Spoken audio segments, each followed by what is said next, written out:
Si vous voulez faire manger des légumes à vos enfants, je vous montre comment je fais une recette de pâtes avec des légumes rôtis au four. Donc ça c'est vraiment ma recette anti-gaspi que je fais en fonction de ce qui me reste au frigo.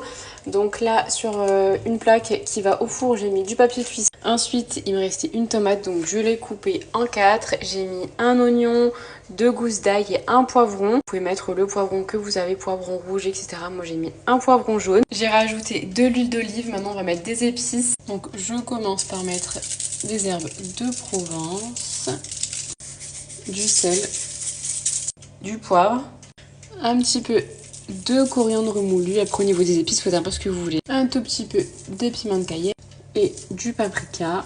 J'ai remélangé un petit peu avec une cuillère, maintenant on va enfourner le tout. Mais au niveau des légumes, vous pouvez mettre ce que vous avez vraiment. Si vous avez d'autres légumes, moi comme j'ai dit, je fais vraiment ça en fonction de ce qui me reste dans le frigo. Donc par ici, j'ai les légumes qui viennent de sortir du four. Je les ai mis pendant à peu près 45 minutes, 50 minutes à 180 degrés. Et donc là, ils ont la texture parfaite pour aller dans le blender pour notre petite sauce pour les pâtes.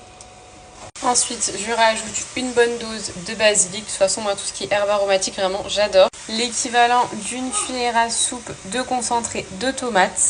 Une demi-brique de crème liquide. Il faut aussi mettre 2-3 cuillères de crème fraîche hein, si vous n'avez pas de crème liquide.